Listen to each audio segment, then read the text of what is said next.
retour dans l'Africa Newsroom, notre invité consultant bancaire Maïs Mouissi ainsi que nos éditorialistes Gemal Taleb et Jean-Marie Bitomo sont toujours avec nous. Et tout de suite, c'est le dossier du jour.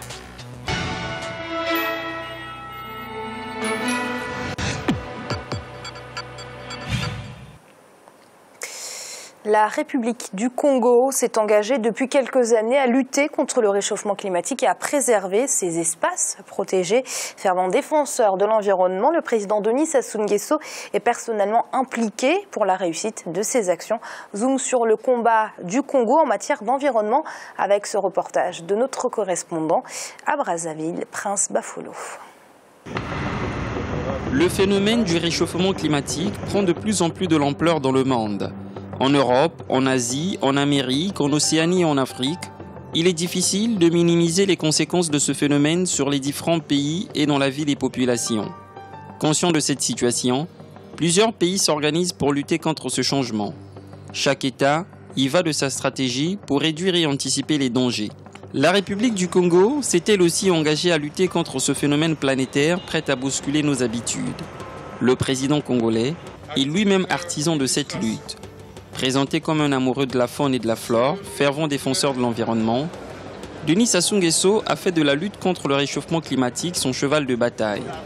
L'organisation fin avril à Brazzaville de la conférence internationale pour la lutte contre la déforestation et le braconnage est le dernier exemple en date de cet engagement. Face aux conséquences de ces phénomènes qui érodent et appauvrissent les ressources biologiques du continent, sur les plans social, économique et écologique, la République du Congo a proposé l'organisation d'une conférence qui rassemblerait tous les acteurs concernés par la conservation, adopterait une stratégie commune africaine de préservation non seulement des espèces emblématiques, mais de la faune et de la flore dans leur globalité.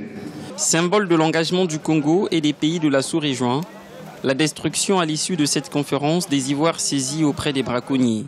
Mais les initiatives ne s'arrêtent pas là. Pour la 6e année consécutive, la Chambre consulaire de Pointe-Noire a tenu son pari, celui d'organiser le Forum international Green Business. Depuis 2010, ce forum international rassemble des partenaires publics, financiers, des décideurs politiques et des porteurs de projets pour discuter des questions d'environnement. Pour cette 6e édition, plus de 500 participants ont planché sur les enjeux de l'économie verte. Si la Chambre consulaire de Pointe-Noire travaille sur ce segment-là, c'est parce que c'est l'orientation du gouvernement. Parce que le gouvernement accorde une importance sérieuse à cette question du développement durable et de l'économie verte. Et sinon, il n'aurait pas décidé qu'en 10 ans, nous allons planter 1 million d'hectares de forêt. Planter 1 million d'hectares d'arbres en 10 ans, de 2015 à 2025, c'est l'ambitieux projet du gouvernement congolais. Pour y arriver, le président de la République a lancé en 2011 le PRONAR, le Programme national d'afforestation et de reboisement. Rosalie Matondo est à la tête de ce programme. La cartographie des terres afin de doter l'État d'une réserve foncière, c'est la première chose réalisée par son équipe. La deuxième chose que nous avons réalisée, c'est le plaidoyer pour intéresser les partenaires industriels à venir investir au Congo dans le cadre du reboisement. Parce que comme vous le savez, le PRONAR est un outil de diversification de l'économie nationale. Parce qu'il y a au Congo un projet de diversification économique et les projets de plantation font partie des projets de diversification économique. En novembre dernier, le PRONAR a lancé une campagne de grande envergure. Les institutions de la République étaient appelées à planter des arbres. Objectif, susciter l'adhésion des fonctionnaires de l'État au planting d'arbres.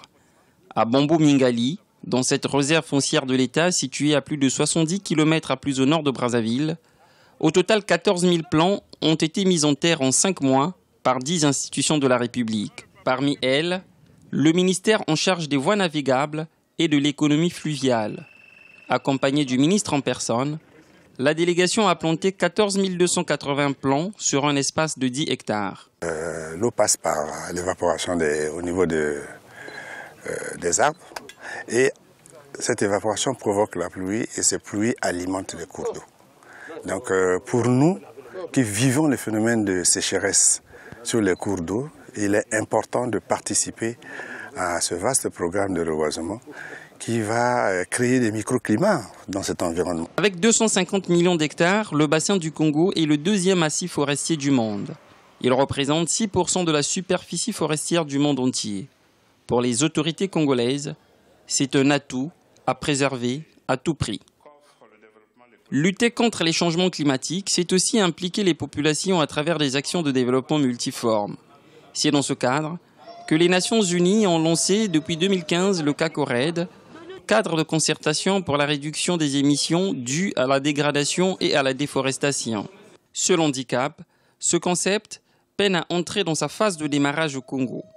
Malgré l'implication du gouvernement, les ONG et associations ne parviennent pas à décrocher des financements pour développer des projets locaux. Les financements arrivent et ils sont bien gérés, puisqu'il y a une structure qui a droit de regard sur les financements. Le problème, c'est tout simplement parce que les ONG congolaises ont maille à absorber les financements. Nommé le 12 mai dernier lors d'un congrès extraordinaire du CACORED+, Elbou El Mokhtar veut être l'ouvrier de la restructuration des instances de base de cette organisation.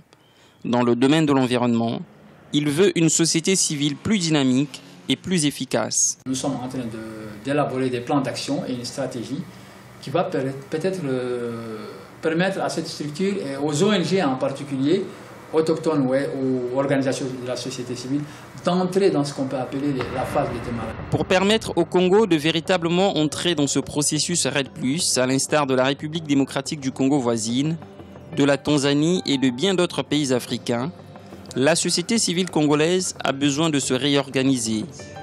Entre querelles internes au sein des associations et méconnaissance de certains principes de base, le secteur reste moins crédible et peu visible sur l'échiquier international. Résultat, les efforts entrepris par le gouvernement sont parfois invisibles. Porte-parole de l'Afrique à Rio de Janeiro en 2012, le président Denis Sassou Nguesso se veut constant. Lors de la conférence des Nations Unies sur l'environnement qui se tient à Paris en décembre, il souhaite s'adresser pour une énième fois aux pays pollueurs afin que ceux-ci baissent considérablement leurs émissions de gaz à effet de serre. Gemal, on présente le président congolais Denis Sassou Nguesso comme un fervent défenseur de la faune, de la flore. Est-ce que c'est une réputation légitime ? Oui, je pense, oui. Je pense qu'elle est légitime, je pense que c'est son cas, je pense que c'est le cas de beaucoup d'autres de la région, mais lui en particulier, incontestablement. Le continent africain possède la forêt la mieux protégée au monde. Il y a 3 équilibres sur lesquels la planète repose. Le Mekong, le Bornéo-Mekong, l'Amazonie et la forêt du Congo. La forêt du Congo, c'est 2 millions de kilomètres carrés, situés sur 6 pays. Le Congo tient une place particulièrement importante. Les mécanismes de protection des forêts tirés des Rio et des différents mécanismes d'accords internationaux sont injustes. En cela qu'ils vous aident surtout à reboiser. Et quand ils vous aident à reboiser, ils ne vous aident pas à protéger, c'est-à-dire que, ou en tout cas faiblement, c'est-à-dire que le mécanisme de protection des forêts est très faible. Si bien que les aides internationales vont beaucoup en Amazonie et très peu sur le continent africain. Se pose donc la question pour les Africains, que faire ? Et donc, pour le cas du Congo que je connais le moins mal, la question était, que faire ? Faut-il protéger davantage, en sachant que si vous protégez, vous avez des populations autochtones qui vivent dans ces forêts-là. C'est-à-dire que vous les coupez d'un moyen de survie important. Deuxièmement, l'exploitation de l'industrie du bois est une économie particulièrement importante et quand vous la réduisez, vous réduisez là encore des chemins importants. L'une des questions qui s'est posée au Congo, ça a été, faudrait-il ou pas mettre en place un mécanisme de taxe carbone? Le Congo étant un pays pétrolier, la question était, faudrait-il qu'on taxe le pétrole à la tête du puits, évidemment, ça pose un problème des accords avec les compagnies pétrolières parce que vous ne pouvez pas créer une taxation nouvelle s'ils ne sont pas d'accord et donc le mécanisme n'est pas en soi possible sans elle. Toujours est-il qu'il fallait de toute façon trouver une solution. Je crois que l'idée était de créer donc une taxe carbone. Je ne sais pas si elle a été mise en place, mais je n'ai plus suivi. Et la mise en place de la taxe carbone permet de dégager un fonds important dont le but est de préserver la forêt, en favoriser les mécanismes des énergies renouvelables, mais surtout aider les populations autochtones. Parce qu'en définitive, quand vous préservez davantage, donc vous vous affaiblissez davantage. Et donc je crois que le Congo a été donc en pointe dans ce schéma-là. Le ministre du Développement durable et de l'Environnement du Congo est un homme remarquable, qui connaît ces mécanismes internationaux comme s'il les avait fabriqués. Il a une grande maîtrise donc des outils de l'environnement. Et donc la mise en place de ces mécanismes-là a été... Le Congo, donc le président Sassou Nguesso est connu, en tout cas sur les mécanismes internationaux, mais je ne rentre pas du tout dans la vie congolo-congolaise et dire du président par les temps qui courent, ce n'est pas très malin, mais c'est une réalité, ce sont des choses qui sont faites. Après, je crois que le Gabon vit à peu près la même situation et donc la préservation de la forêt gabonaise fait là encore une fois une part à un mécanisme de taxation dont le but encore une fois est d'indemniser les populations autochtones qui souffrent d'un schéma-là. Donc nous avons une forêt du Congo généralement bien protégée dont les retombées sont assez importantes. Elle a été victime ces dernières décennies, incontestablement, d'une exploitation massive de la forêt. Alors, évidemment, c'est toujours la difficulté, c'est que quand vous exploitez une forêt pendant 1 an, vous mettez 20 ans à la renouveler. Et donc, les forêts d'Afrique centrale ont souffert de cette exploitation pendant très longtemps. Curieusement, elles ont moins souffert que l'Amazonie, elles ont moins souffert, y compris du Bornéo-Mekong, mais elles souffrent quand même. Depuis maintenant une dizaine d'années, les mécanismes de protection sont de plus en plus importants. D'abord, les mécanismes internationaux que les pays d'Afrique en général mettent beaucoup en place, mais les mécanismes aussi locaux qui donnent donc une protection assez importante de ces forêts-là. Et donc, il faut rendre hommage très sincèrement aux présidents de ces pays-là, aux autorités en général successives de ces pays-là, qui ont mis en général des mécanismes de protection. Je ne suis pas en train de dire que tout est parfait. Évidemment que tout n'est pas parfait. Évidemment que l'exploitation du bois est un schéma, et je pense que M. Mouissi, que je regarde absolument bouillonner là où il est, va me rétorquer que c'est un vrai problème, et je suis tout à fait d'accord avec lui, mais il n'y a aucun doute là-dessus que la forêt, l'équilibre de la forêt du Congo ou de la forêt centrale des différents pays d'Afrique centrale est une forêt globalement bien protégée et de toute façon qui n'a rien à voir avec l'Amazonie et le Bornéo-Mekong. Maïs, je vous laisse le droit de réponse. Est-ce que vous pensez que les politiques publiques sont à la hauteur de la gravité de tous ces phénomènes, déforestation, désertification, réchauffement climatique? Je vais vous surprendre, je suis d'accord avec Djemal. Ah. Il se trouve que les forêts du bassin du Congo, je ne dis pas le Congo en tant que pays, mais le bassin du Congo est effectivement le poumon de la planète, deuxième poumon de la planète, en ce sens que même au niveau de la déforestation, le taux de déforestation dans le bassin du Congo est de l'ordre de 0,2%, 2 fois inférieur à l'Asie du Sud-Est et à l'Amazonie.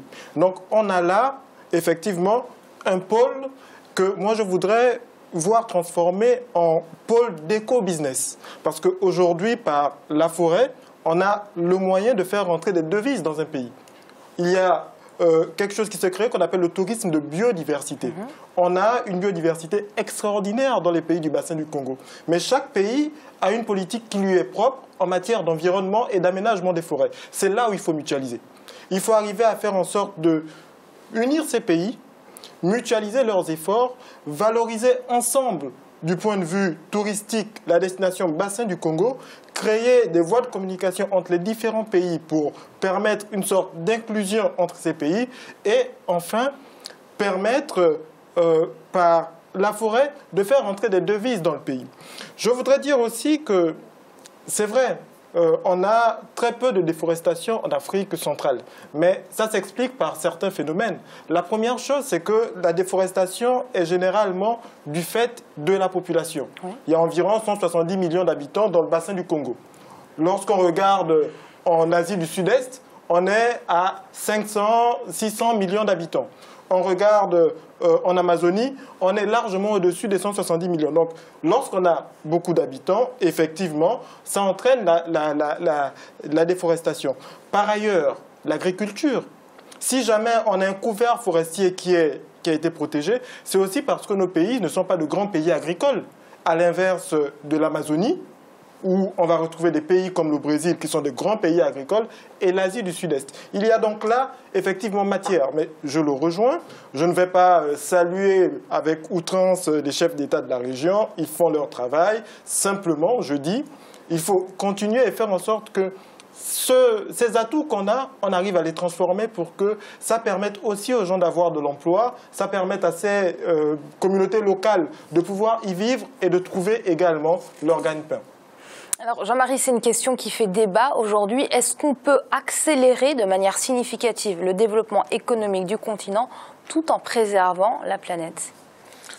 C'est un point d'interrogation. Bon, j'ai vu, mes collègues ont bien démontré, si vous voulez, les avantages que vous avez là-dessus. Mais d'un autre côté, si vous voulez, le développement du continent, vous verrez bien que tous les continents sont développés. Il y avait toujours eu ce massif forestier là, mais...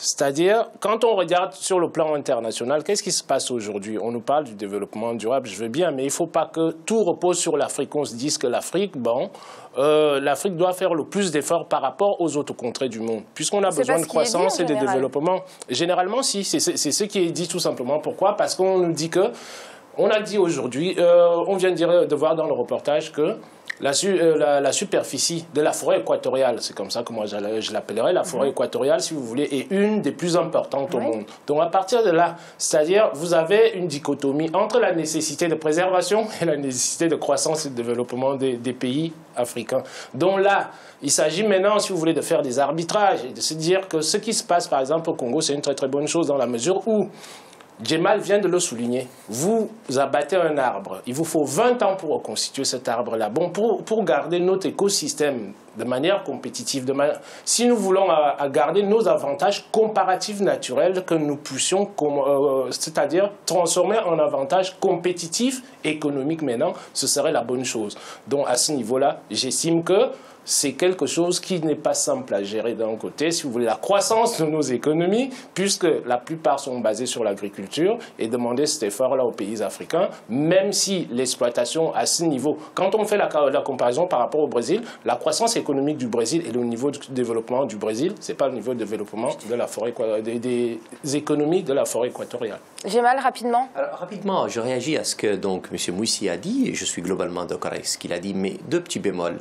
Un, c'est que quand vous parlez de déforestation, celle de l'Amazonie, donc vous l'avez bien dit, est 10 fois plus importante, mais l'agriculture n'est pas forcément plus développée. Deuxièmement, quand vous demandez un défrichage important, vous demandez à ce qu'on abatte les arbres pour que les mécanismes d'agriculture soient plus développés, ce qui n'est pas contradictoire de toute façon.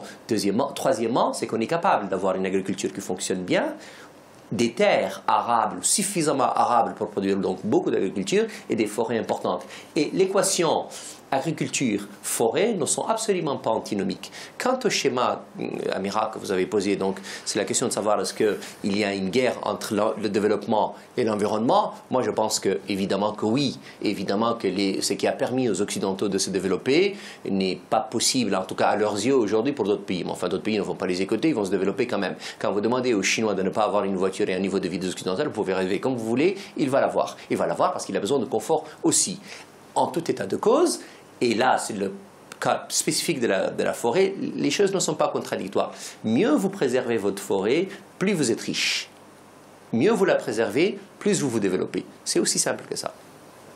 Et c'est l'heure de marquer une courte pause. On se retrouve très vite pour la suite de l'Africaine. Nous on remet tout de suite.